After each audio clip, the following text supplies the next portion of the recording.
I start the no backswing throw drill, I'd like to mention two special areas of power generation.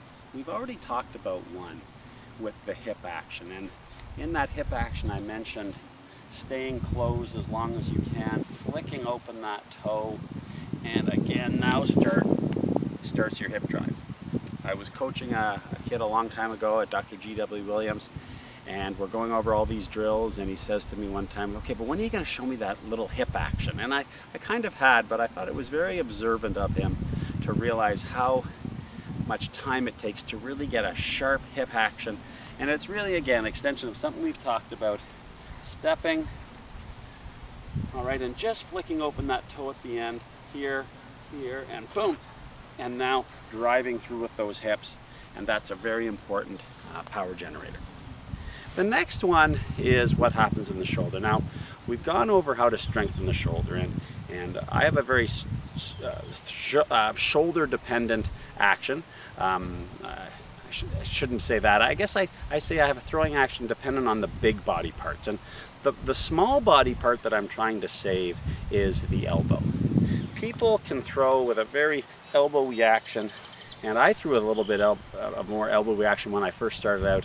And in two-a-day practices in football, when I was throwing a lot, my elbow would start to ache. And we see baseball pitchers have to have surgery on their elbow. Sometimes football quarterbacks have to get surgery on their elbow.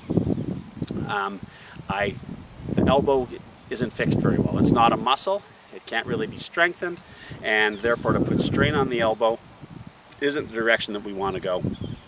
And the throwing action I'm teaching you takes the strain off the elbow and puts it on the shoulder, and that's why we do those shoulder exercises. But the other key part of power generation is where we put a lot of strain on the shoulder.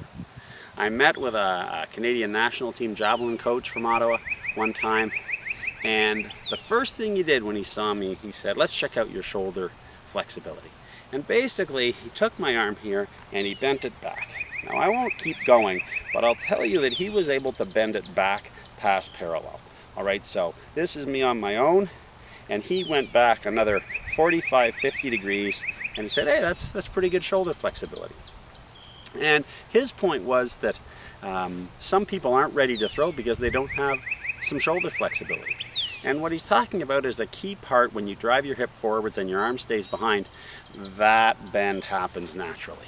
So if I was to throw this way and I was to step, working at a key point right here where this is putting a twist on the shoulder, and boom, that launch forward is a key elastic, the elastic being your muscle that gets stretched and then releases and tightens back up and adds a huge amount of power onto the throw. When we really step forward, you would see that really big bend on the elbow, and that's when where people kind of go, wow, I can't believe a shoulder can actually do that, is capable of that, but in fact it is. So as we've done the forearm flick, now we're going to move forward into a no backswing throw, and this is where we need to let this shoulder have this relaxation that allows it to stretch, but then in fact contract it and add a lot of power to the throw. We're going to have no backswing, so just get a football. What we're going to do here is we're going to set up for a forearm flick as if I'm throwing that way. Right? So there it is, 2 inches forward, 2 inches to the side, right?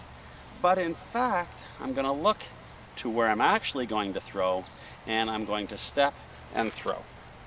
Now, if people have a very tight shoulder and it's not relaxed, they will throw with no power amplification because they're simply going to do this. They'll step and they'll pull down, and you can throw it. But what we're looking for is, in fact, when we did the forearm flick, we let the elbow bend. So if we can have a certain amount of relaxation in our arm, watch what happens when I do this and I step.